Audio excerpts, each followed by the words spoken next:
parte de que, bueno, de muchos estudios que él ha tenido, también les queremos decir que él es delegado del gobernador para la evaluación de nuestra asuntos y así, cómo hacemos política pública.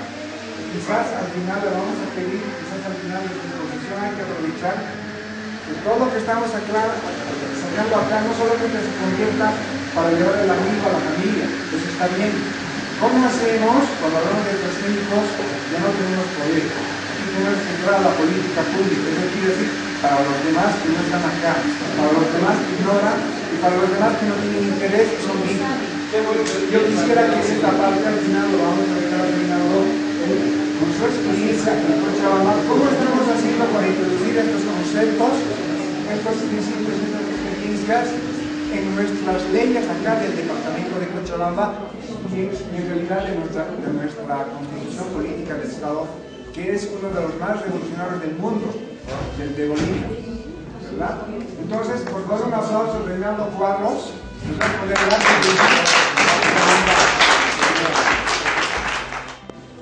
bueno, qué ricas.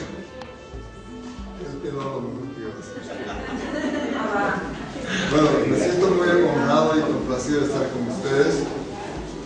La verdad es que es un encuentro muy especial, quizás único aquí, y estoy seguro que de gran provecho para todos.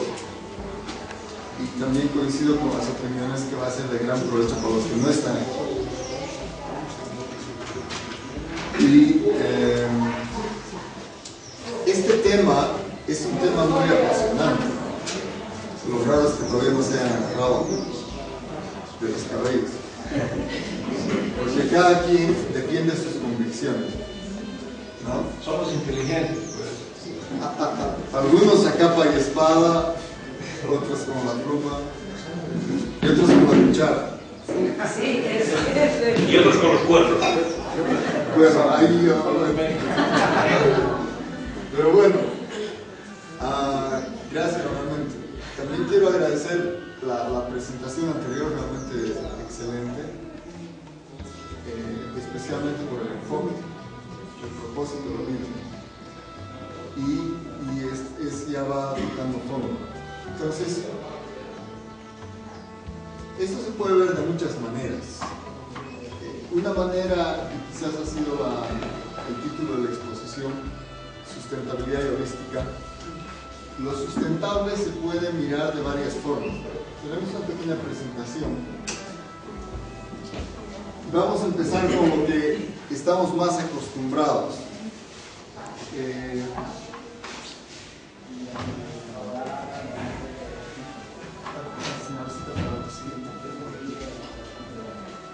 Estas dimensiones son, yo diría, en orden de aparición, las más requeridas en el ámbito del quehacer público. Primero, la gente se preocupa de los efectos económicos de los alimentos.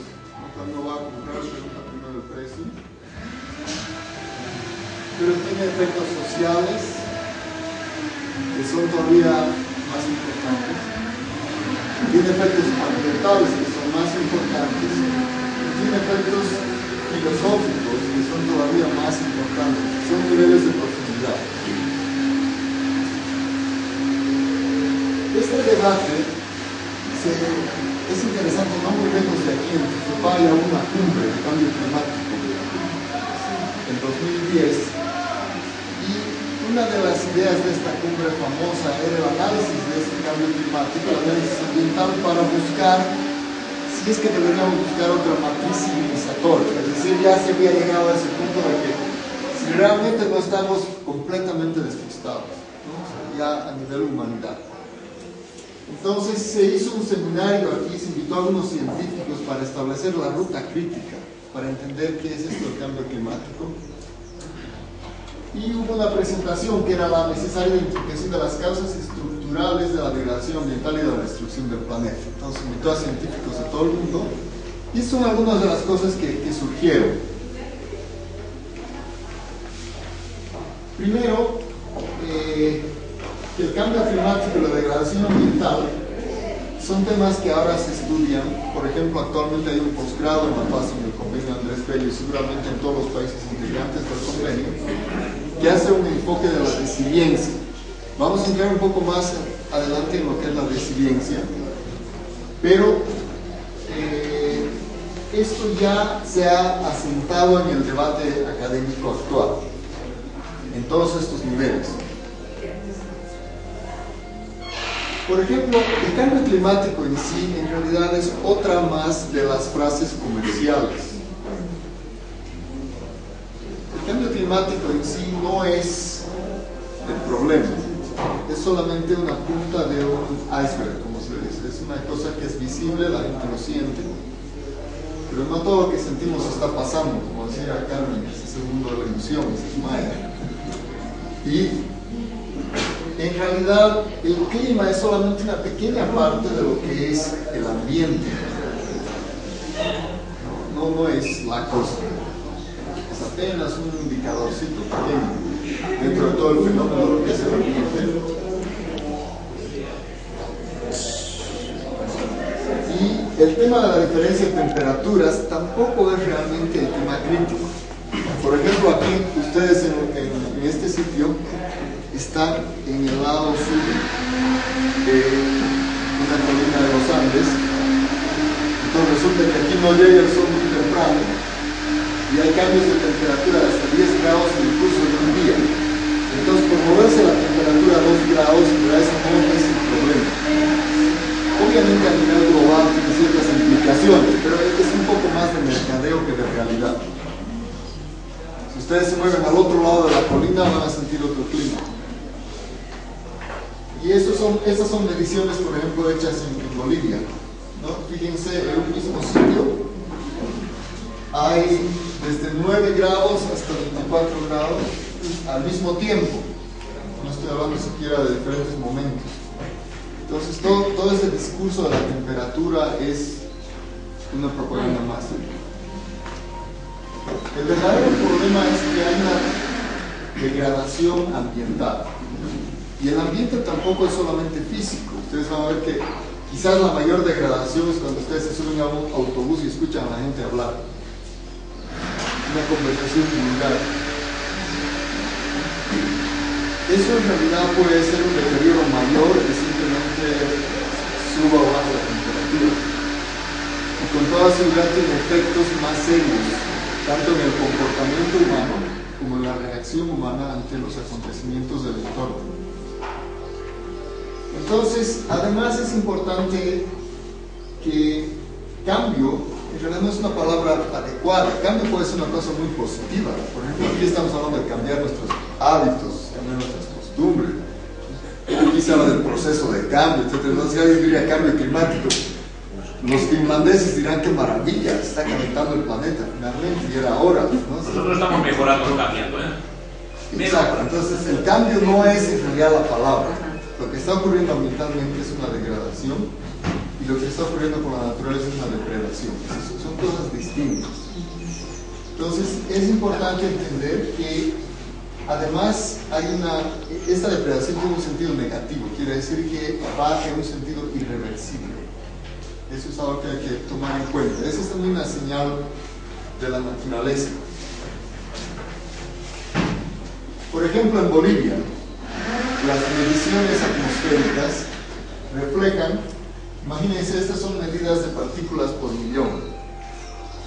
Todo lo que son sprays, aerosoles, etc., tienen un 3 por 1000 de partículas por millón de influencia. El óxido nitroso tiene 3 décimas, el metano 1,7 y el dióxido de carbono 360 partículas por millón. En realidad, por eso fracasó, claro, políticamente hablando, ya que vamos a tratar temas públicos, no es que la propuesta de Bolivia no haya sido interesante, sino que Bolivia tiene más contaminación que Estados Unidos, ambientalmente hablando. Entonces, en la conferencia mundial, con las cifras, Bolivia proponía 300 partículas por millón, y la gente decía, ¿y ustedes? Están en 360, ¿qué están proponiendo? Entonces, no nos apoyaron ni nuestros aliados políticos, porque era increíble. Cochabamba es posiblemente una de las ciudades más contaminadas de todo Latinoamérica, si no la más. Entonces, estamos un poco lejos de cumplirlo, estamos un poco lejos de nuestro discurso, en otras palabras. Y la causa fundamental, quema de bosques, con mucho, vamos a ver en el siguiente gráfico, el llamado cambio de uso del suelo, ya sea para alimento, techo, trabajo, qué métodos se usan, qué se escogen decisiones puntuales, pero el 93% de causas de migración que están en Bolivia es por deforestación. Es interesante, quizás el informe más serio que ha habido a nivel mundial, antes del último informe de Naciones Unidas de octubre del año pasado, es un informe que se llama el informe Stern. Este señor inglés ha preparado un informe ambiental y esta es una de sus conclusiones: que la carne es un desperdicio del uso del agua y crea un montón de gases de efecto invernadero, pone enorme presión en los recursos del mundo, una dieta vegetariana es mejor. Ese es uno de los errores más serios mundiales. Y aquí hay algunas de las cosas, por ejemplo, en el sistema de alimentación, digamos, carnívoro o actual, obviamente todo el mundo que se dice se necesitan 4 planetas, otros 6 planetas más, ¿no? ¿Por qué? Porque por cada cabeza de res muerta, en términos de uso de la tierra, se puede cultivar 1 millón de maíces, de choclos. Entonces, no es que aquí había, digamos, culturas prósperas solamente porque eran genios económicos salidos de Harvard, sino que sabían qué se puede comer, básicamente. ¿Y los purines? ¿Qué hacemos con los purines? Ese es el grave problema que hay, con los purines de los animales. A eso vamos luego. Y, de hecho, simplemente modificando la alimentación se pueden alimentar 11 planetas. En realidad nosotros podríamos alimentar, no sé, a algunos extraterrestres que estén en problemas similares. Podríamos buscar 10 planetas más y si les ocurre alguna cosa y les damos una rica comida. Pero bueno, estas son cifras. Por ejemplo, la primera que lanzó estas cifras es una investigadora que se llama Frances Moore, que ha estado en La Paz el año pasado también. Se llama Dieta para el planeta pequeño y tiene otros libros más.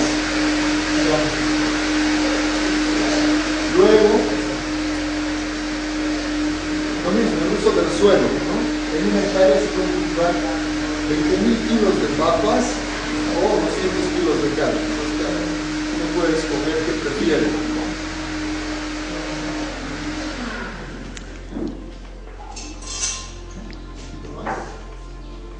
El tema del agua. El tema del agua es quizás lo más importante. Si va a haber un problema con el llamado cambio climático es la deficiencia en agua. Entonces, para producir una manzana se necesitan 70 litros de agua en toda su vida, ¿no? Para producir 1 kilo de papas, hablo de papas porque es un alimento aquí muy conocido y muy apreciado también. Para producir 1 kilo de papas se necesitan 226 litros de agua promedio.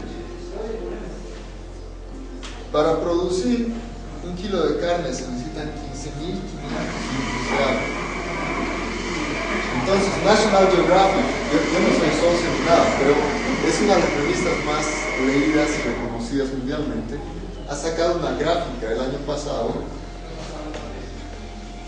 de un recuadro que efectivamente el consumo de carne es el primer problema para el agua. Uno solamente mide el agua y dice, bueno, voy a ahorrar un poco de agüita. Yo, por ejemplo, me baño dentro de una tina, entonces esa agua la recupero, etc. Pero ahí ahorro 20 litros.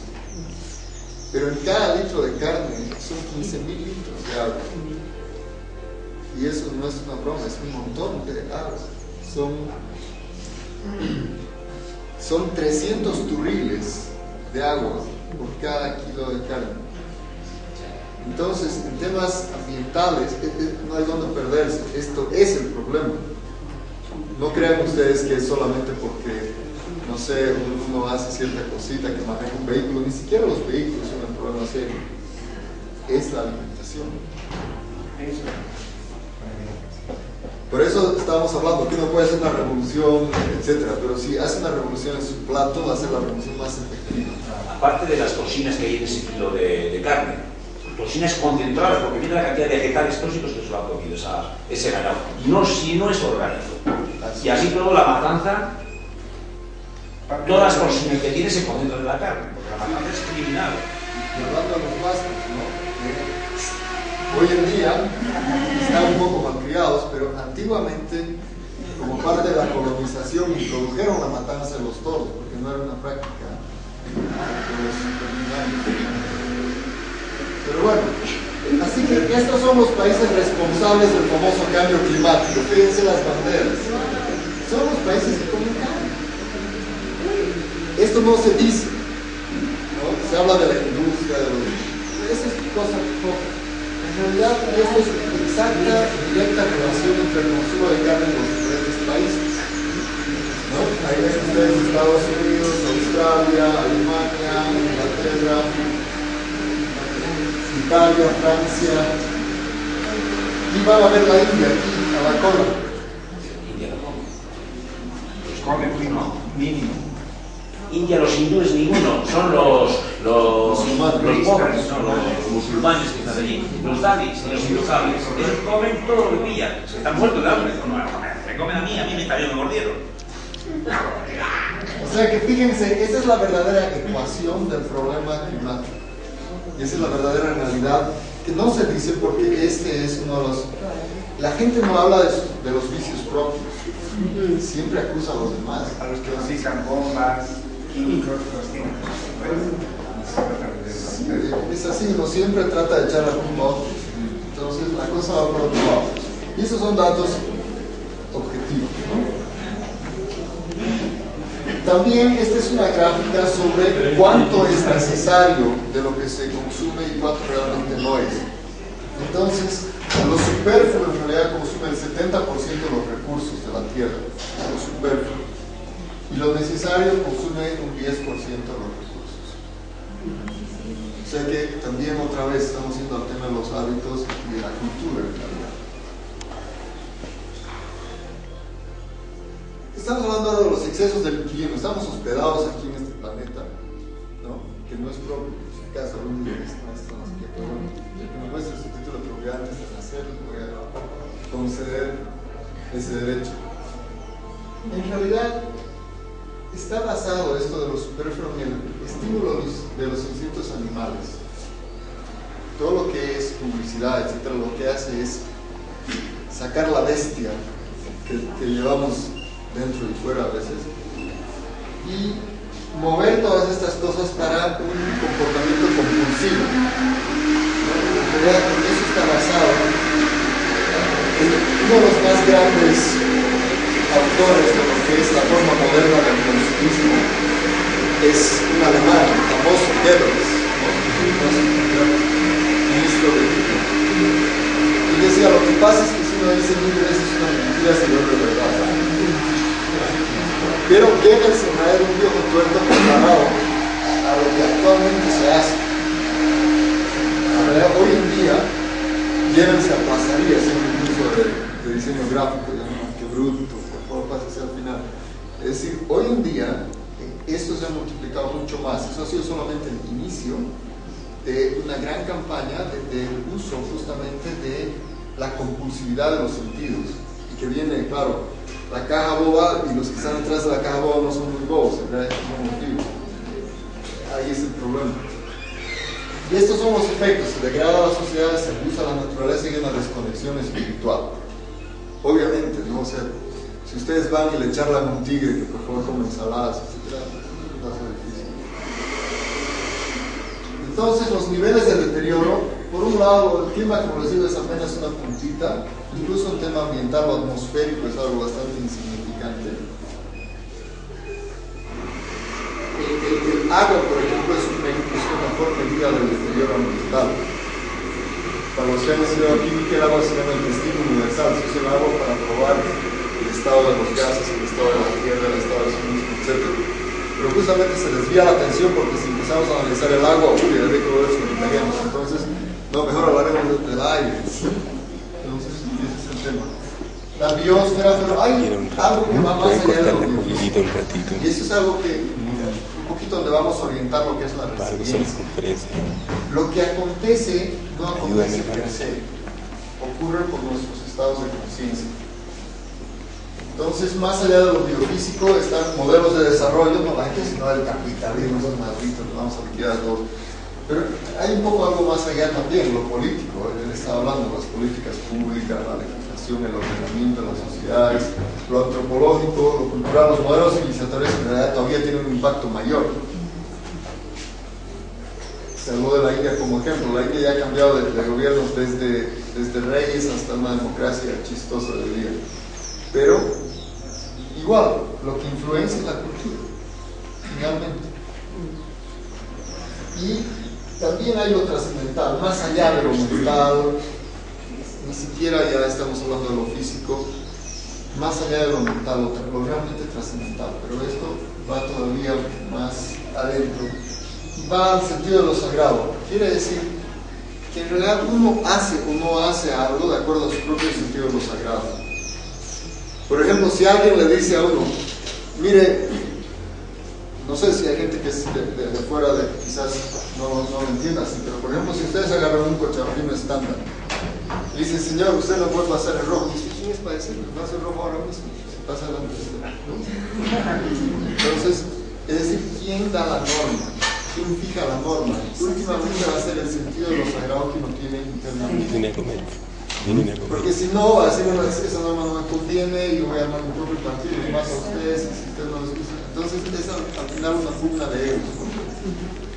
Entonces esto al final va a ser la raíz última de nuestro comportamiento. ¿Vamos? Entonces las soluciones están propuestas en estos niveles, ¿no? Algunos que hablan de la parte biofísica, que es importante, incluso la parte biológica, etcétera. Otros sugieren los temas económicos, los sociales y políticos. Otros que dan una perspectiva filosófica y espiritual. ¿Más fuerte? Entonces, hay diferentes niveles de solución. La biofísica, económica, social, política, y también filosófica y espiritual. Esta es una matriz que se presentó, esta en realidad la presentó el gobierno de Bolivia. Ahora está un poquito lejos de su discurso, pero en ese momento sí planteó, aceptó estas 4 dimensiones del debate en la cumbre. Y aceptó que el desarrollo de la matriz civilizatoria era en realidad el verdadero problema. Pero ustedes ven, 2 años después ya la cosa se ha enfriado, ya no hay más la carretera, no vamos a entrar al debate de eso. Pero la conclusión última fue la construcción de un proyecto civilizatorio alternativo y holístico. Esa fue la conclusión de la famosa cumbre del 2010. O sea que ustedes en realidad creo que son verdaderos representantes de esa cumbre, porque ya la gente no ha hablado más de este asunto, pero esa fue la conclusión final. Hubieron otras medidas en estos otros niveles, pero esta era la propuesta final de esa cumbre. Así que hace falta, de acuerdo a esta visión, hacer una reconstrucción.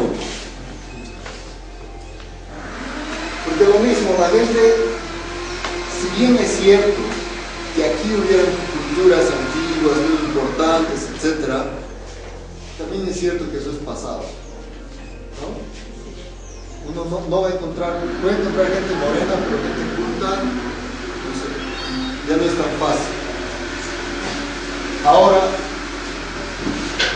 esas son algunas de las medidas: la reducción ambiental, uso sustentable de los grados de recursos, funciones sociales de toda la vocación, el holístico, ordenación de etapas, una vida humana y armonía con la naturaleza, la revalorización de los sistemas ancestrales. Y este reto tiene un doble sentido.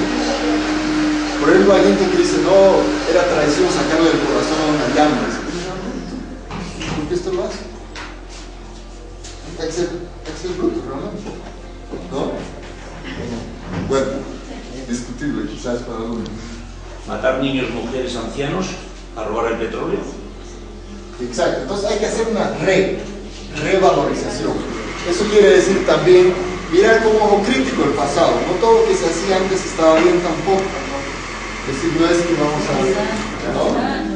O sea, se necesita reconstruir el asunto tomando elementos que han sido positivos, y hay elementos positivos del día de hoy también. Hay gente que se portaba bien antes y gente que no se portaba bien, y hoy pasa lo mismo. Lo mismo, buscar una trascendencia de los emprendimientos, otra vez rescato al anterior ponente, es decir, no solamente mirar nuestra pequeña vida, hay que mirar a los demás, a los que vendrán, etc. Y un replanteo ontológico que incluya la dimensión espiritual. Este es un tema interesante porque incluso en la Declaración de los Derechos Indígenas, otra vez cogiendo el tema de políticas públicas, cuando se aprobó en Naciones Unidas esta famosa Declaración de los Derechos Indígenas, no se reconoció derechos espirituales. Pero sí se incorporó este debate en la OEA. Entonces, en la declaración que va a salir, que va a ser la declaración americana, este es un tema central. Esa es un poco la diferencia, es decir, más profundamente. En el nivel de los derechos de los indígenas, lo que se reconocía es que tienen derecho a la misma salud, tal como dictan los estándares de la Organización Mundial de la Salud, que son las medicinas y este negocio famoso que fue mencionado antes. Así que en realidad falta precisamente entrar en esta dimensión para entender cómo realmente se puede dignificar las poblaciones.